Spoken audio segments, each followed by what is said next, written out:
आइए जानते हैं क्या है आज का मोटिवेशन। आज का मोटिवेशन है kindness is a language which the deaf can hear and the blind can see. बहुत ही प्यारी बात है। दयालुता, आपके अंदर कितनी दया भाव है किसी की भी चीज को लेकर के, ये एक ऐसी चीज है जिसे देखने के लिए, जिसे सुनने के लिए ना तो आंखों की जरूरत है और ना कान की जरूरत है। देखने के लिए आंख की जरूरत नहीं है और सुनने के लिए कान की जरूरत नहीं है, दया दिख जाती है। अब आप पूछेंगे पढ़ाई में दया भाव की क्या आवश्यकता है। साथियों ना, एक शब्द है, पहले तो इस शब्द की व्याख्या मैं कर दूं।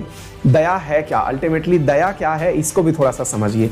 सामान्यतया दया जो शब्द है, इसको देख करके फीलिंग ये आती है कि किसी के सामने पिटी फील करना। पिटी फील का मतलब है किसी के सामने एक प्रकार से दया का पात्र बन जाना कि हाँ भाई इसके ऊपर दया कर दो, अदरवाइज इसके साथ बहुत बुरा हो जाएगा।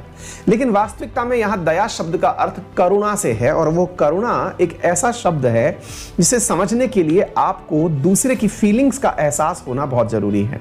यदि आपको किसी अन्य व्यक्ति के दर्द का एहसास खुद से होता है तो ये आपकी करुणा है।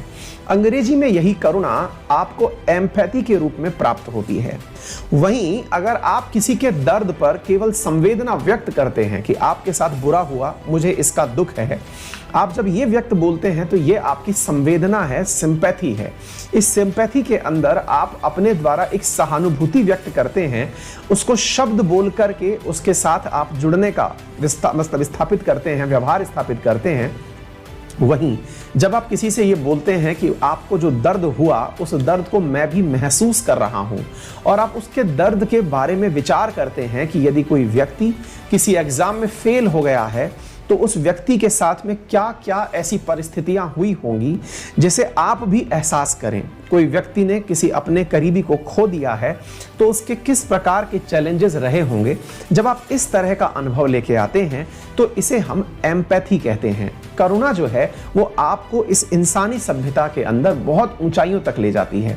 ईश्वरीय भाषा में कहा जाता है कि जिस व्यक्ति में करुणा का भाव है वो किसी से रिटर्न की अपेक्षा नहीं रखता। अगर आपको वाकई में किसी के प्रति एम्पैथी हो जाएगी तो आप ये एक्सपेक्ट नहीं करेंगे कि मैंने किसके साथ भला किया है वो मेरे साथ भला करे, है ना। और निश्चित ही मुझे लगता है कि विद्यार्थी जीवन में अगर ये समझ हमारे अंदर विकसित हो जाए कि किसी के लिए भला करना, इस प्रयास को करना कि हम उससे भले का अपेक्षा ना रखें, ये शायद टफ तो है लेकिन इसकी फीलिंग बहुत गुड होती है। ऐसा मैंने बहुत बार प्रयोग करके देखा है और मैं वास्तविकता में बताना चाहूँगा कि ये बहुत ही यूनिक फीलिंग होती है। करके आप भी देखिएगा, अच्छा लगता है।